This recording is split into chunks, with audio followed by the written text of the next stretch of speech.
এখন আমরা দেখবো হচ্ছে আমাদের এনজাইমের যে সেকেন্ড পার্টটা, সেটা হচ্ছে আমাদের ক্লাসিফিকেশন অফ এনজাইম। তো ক্লাসিফিকেশন অফ এনজাইম খুবই খুবই ইম্পর্টেন্ট। এখান থেকে ধরে নাও যে প্রশ্ন আসার চান্স অনেক অনেক বেশি।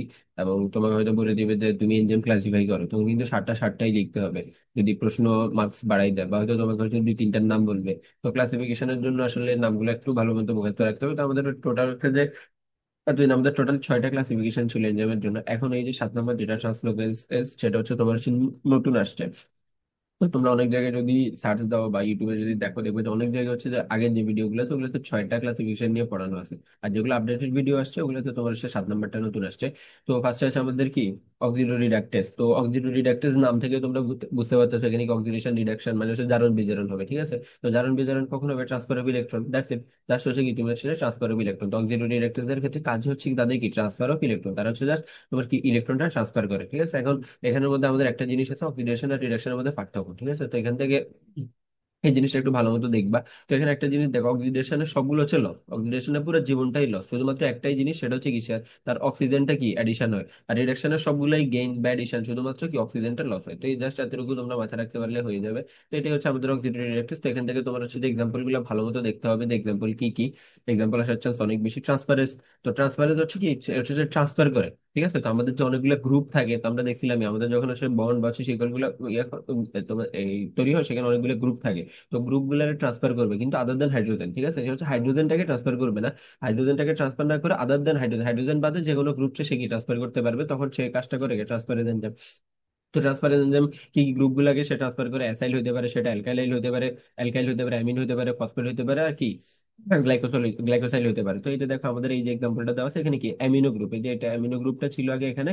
এখন অ্যামিনো গ্রুপটা কি পরবর্তীতে ট্রান্সফার হয়ে কোথায় চলে আসছে? এখানে চলে আসছে। এই যে দেখো অ্যামিনো গ্রুপটা কোথায়, এখন এখানে চলে আসছে, ঠিক আছে। তো আমাদের আলফা কিটোগ্লুটারেট ছিল, এখন সেটা হয়ে গেছে কি এল গ্লুটামেট, ঠিক আছে। আর এই যে আমাদের অ্যামিনো গ্রুপটা যাওয়ার পরে এল এল অ্যালানিন, সেটার নাম হয়ে গেছে এখন কি পাইরুভেট। এখান থেকে তোমরা হচ্ছে যে কিন্তু এগুলো কিন্তু এক্সাম্পল আসতে পারে, যে তুমি ট্রান্সফারেজ এনজাইমটা সম্পর্কে লিখো এবং সাথে হচ্ছে এক্সাম্পল দাও। তাই এই কাজ যে কাজটা করে কে, কাইনেজ এনজাইম, তারপর হচ্ছে অ্যামিনো ট্রান্সফারেজ। তো তোমরা যদি গ্লাইকোলাইসিসের পড়ে থাকো, ইন্টারে থাকতে দেখবা গ্লাইকোলাইসিস হয় কি গ্লুকোজ থেকে গ্লুকোজ 6 ফসফেট, তারপর গ্লুকোজ 1,6 বিস ফসফেট, ঠিক আছে। তো এই যে গ্লুকোজ থেকে গ্লুকোজ 6 ফসফেটটা যে তৈরি করছে, সে তৈরি করছে কে? হেক্সোকাইনেজ। তো এই হেক্সোকাইনেজটাও কি একটা ট্রান্সফারেজ এনজাইম। তারপর হচ্ছে হাইড্রোলাইসিস। তো হাইড্রোলাইসিস হচ্ছে তোমার এটা কি করে, হাইড্রোলাইসিস করে, ঠিক আছে। হাইড্রোলাইসিস, তো হাইড্রো শব্দটা যখন আমরা দেখবো, হাইড্রো শব্দ দেখলে বুঝবো কি এখানে কি আছে, পানি, ঠিক আছে। হাইড্রো শব্দ দেখলে বুঝতে হবে এখানে কি আছে, পানি। তো হাইড্রোলাইসিস যেটা, হাইড্রোলাইসিসের কাজ হচ্ছে সে হচ্ছে যে পানি দিয়ে তোমার হচ্ছে যে আমাদের সিঙ্গেল বন্ডস গুলো আছে, সে বন্ড গুলো সে ভেঙে ফেলে, ঠিক আছে। তাহলে এই যে এক্সাম্পলটা দেখো, তো এই যে ধরো এখানে কি আসছে, পানিটা আসছে, ঠিক আছে। এই যে পানিটা, তো পানিটা গিয়ে এই যে এদের মধ্যে যে একটা বন্ড ছিল, সে বন্ডটা কি তৈরি করতেছে, ভাবছো দরকার লাগে এখানে দেখো যে এ আর বি এর মধ্যে কি একটা বন্ড ছিল, তো পানিটা আসছে, পানিটা এসে এদের মধ্যে বন্ডটা ভেঙে ফেলছে। এখন বন্ডটা যখন ভাঙবে, পানির মধ্যে কি থাকে, এইচ ও এইচ, এরকম, ঠিক আছে। তো এই যে এই এ এর সাথে দেখো একটা হাইড্রোজেন যুক্ত হচ্ছে কোষের সাথে, যে এ এর সাথে, ওই এর সাথে একটা হাইড্রোজেন যুক্ত হচ্ছে, আর বি এর সাথে কি আমাদের ওএইচ টা যুক্ত হচ্ছে, দেখো বি ওএইচ। আর এর সাথে যুক্ত হচ্ছে কি হাইড্রোজেন। তো সেম ভাবে যে এই জিনিসটা হচ্ছে, এই যে বন্ডটা ভাঙতেছে, ভাঙার পরে এই যে পুরা পার্টটা, এই যে পুরা পার্টটা এটার সাথে যেহেতু এখানে বন্ডটা ভাঙছে, এখানে একটা হাত ফাঁকা হয়ে গেছে, এই ফাঁকা হাতে একটা হাইড্রোজেন যে জাস্ট কি যুক্ত হবে। আর এখানে যে একটা হাত ফাঁকা হয়েছে, এই ফাঁকাটাতে যুক্ত হবে কি ওএইচ। তাহলে দেখো ওই যে দেখো এখানে দেখছো আমাদের এখান থেকে কি মুক্ত হয়েছে, আর3সিও, সাথে যুক্ত হয়েছে ওএইচ, তাই এটা হয়ে গেছে আর3সি ডাবল এইচ, এটা ফ্যাটি অ্যাসিড, ঠিক আছে, মানে R1C ডাবল এইচ, এটা হচ্ছে ফ্যাটি অ্যাসিড। আর আমাদের এখানে কি তৈরি হচ্ছে, ডাইএসাইল গ্লিসারল, ঠিক আছে। ডাইএসাইল গ্লিসারল জাস্ট দেখো এখানে সিএসসিও, এখানে জাস্ট একটা হাত ফাঁকা ছিল, এখানে জাস্ট কি হাইড্রোজেনটা যুক্ত হয়ে গেছে, তো এটা হচ্ছে ডাইএসাইল গ্লিসারল। তো এটা জাস্ট এটা হচ্ছে পানিটা বন্ডটাকে ভাঙবে, ভেঙে হচ্ছে পানিটাই যুক্ত হয়ে যাচ্ছে, ঠিক আছে। তারপর হচ্ছে পানিটা, পানি নিজেও কিন্তু ভাঙতেছে, পানি নিজেও ভেঙে তার থেকে যে হাইড্রোজেন আর কি ওইচ, হাইড্রোক্সাইড যে আমাদের আয়নটা তৈরি হয়েছে, দুইটাই কি জাস্ট দুদিকে যায় কি যুক্ত হয়েছে। তো এটা হচ্ছে আমাদের হাইড্রোলাইসিস। হাইড্রোলাইসিস দেখো একটা ডাইজেস্টিভ এনজাইম বলে।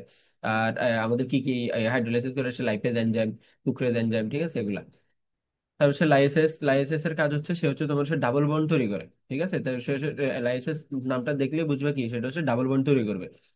তো এখন দেখো এই যে এখানে সিম্পলি দেখাচ্ছে তোমার, যে এখানে কি ছিল, এক্স আর ওয়াই ছিল, তো এক্স আর ওয়াই বের হয়ে গেছে। তো এখন দেখো এক্স আর ওয়াই যখন হচ্ছে বের হয়ে যাবে, এক্স আর ওয়াই যখন হচ্ছে বের হয়ে যাবে, তখন হচ্ছে তোমার কি ডাবল বন্ড, এখান থেকে যে একটা হাত ফাঁকা হচ্ছে, এখান থেকে কি আরেকটা হাত ফাঁকা হচ্ছে, তখন ওরা এই যে দুইটা হাত মিলে তখন এখানে একটা আরেকটা ডাবল বন্ড তৈরি করে ফেলবে। তো এটা দেখো এই যে এক্স আর ওয়াই মুক্ত হয়ে গেছে, এখানে কি তারা ডাবল বন্ড তৈরি করছে। তো এখান থেকে যদি তোমরা এটা দেখতে চাও, দেখো এই যে আমাদের এখান থেকে কি এই যে বন্ডটা, ঠিক আছে, এই বন্ডটা সে হচ্ছে ভেঙে ফেলছে, এই যে হাইড্রোজেন আয়ন এখানে আছে, তো এই বন্ডটা ভেঙে ফেলছে, বন্ডটা ভাঙার পরে এখন এখানে কি একটা হাত মুক্ত হয়ে গেছে না। তো এই যে হাতটা এখন আমাদের এই যে কার্বনের আর হচ্ছে অক্সিজেন, অক্সিজেনের যোজনী হইতে হবে হচ্ছে 2, আর কার্বনের যোজনী হইতে হবে কত, 4। ঠিক আছে, তো অক্সিজেনের যোজনী হইতে হবে 2, কার্বনের যোজনী হইতে হবে কত? 4। এই জন্য দেখো কার্বনের যোজনী 2 হওয়ার জন্য এখানে কি কার্বন একটা ডাবল বন্ড ফর্ম করছে, এই যে দেখো এখন এখানে কিন্তু কার্বনের একটা সিঙ্গেল বন্ড ছিল, এখন এখানে কার্বন বন্ড করছে কি ডাবল বন্ড। ঠিক আছে, তো এই যে লাইসের কাজ হচ্ছে কি ডাবল বন্ডটা ফরমেশন করা। আর আইসোমারেজ এনজাইম, আইসোমার তো আমরা সবাই চিনি। আইসোমার হচ্ছে তোমার আণবিক সংকেত সেম থাকবে কিন্তু গাঠনিক সংকেতটা আলাদা থাকবে। ঠিক আছে, জাস্ট দেখো এখানে তুমি, আমাদের এখানে কি ছিল, এই কিটোস, এখানে কি হয়েছে, এই তোমার সেই কিটোস থেকে অ্যালডোজ হয়ে গেছে। ঠিক আছে, তো এখানে তুমি যদি সবগুলা পরমাণুর সংখ্যা হিসাব করে দেখো যে এখানে এখানে যতটা কার্বন, এখানেও সেম কার্বন, এখানে সেম হাইড্রোজেন, জাস্ট হচ্ছে কি এটার কাঠামোটা গঠনটা আর এটার গঠনটা কি ডিফারেন্ট। তো এটা হচ্ছে জাস্ট আইসোমারেজ এনজাইমের কাজ। তো এই যে কিটোস থেকে অ্যালডোজ তৈরি করছে, এটার জন্য আমাদের কি তোমার হচ্ছে যে এনজাইমটা লাগে সেটা তোমরা একটু পড়তে হবে। তারপর হচ্ছে লাইগেজ। তো লাইগেজ শব্দটা দেখলে সবসময় মাথায় রাখবা জোড়া লাগা। লাইগেজের কাজই হচ্ছে জোড়া দেওয়া। ঠিক আছে, লাইগেজ হচ্ছে জোড়া দিবে। তো লাইগেজ কি কি ফরমেশন করে দেখো, carbon carbon, carbon sulphur, carbon nitrogen bond তৈরি করে। ঠিক আছে, তো এখানে দেখো এই যে A+B, তো লাইগেজ এনজাইমের সহযোগিতা এটা তৈরি করবে কি AB। তো এই যে দেখো আমাদের এখানে কি আছে, অ্যাসিটাইল কোয়ে আর হচ্ছে কি আছে, বাইকার্বনেট আছে। তো এই অ্যাসিটাইল কোয়ে আর বাইকার্বনেট যুক্ত হয়ে আমরা কি করেছি, ম্যানোনিল কোয়ে তৈরি করছে। ঠিক আছে, এটা দেখো জাস্ট হচ্ছে এদের মধ্যে কি জাস্ট জোড়া লেগেছে দুইটাই। আর এখানে কি ছিল, আমাদের এটিপি ছিল, এটিপি থেকে তৈরি হয়ে গেছে কি এডিপি। মানে জোড়া লাগার জন্য অবশ্যই তুমি কি এখানে কাজ করতে হবে, তো এটিপিটা খরচ হয়ে কি এডিপি তৈরি করছে।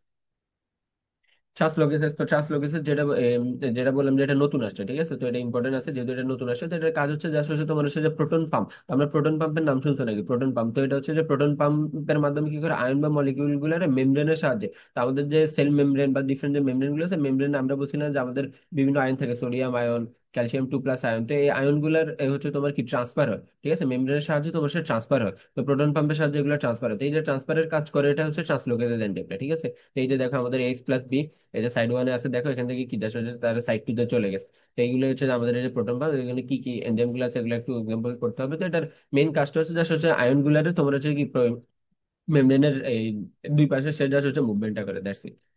তো এখানে তোমরা জাস্ট হচ্ছে সামারি দিয়ে দিছে যে অক্সিডেটিভ রিঅ্যাক্টরের কাজ হচ্ছে কি transfer of electron, transfer enzyme কি গ্রুপটারে সে ট্রান্সফার করবে। হাইড্রোলাইসিস হচ্ছে কি করে, হাইড্রোলাইসিস করবে। লাইসিস হচ্ছে তোমার সে ডাবল বন্ড ফরমেশন করে।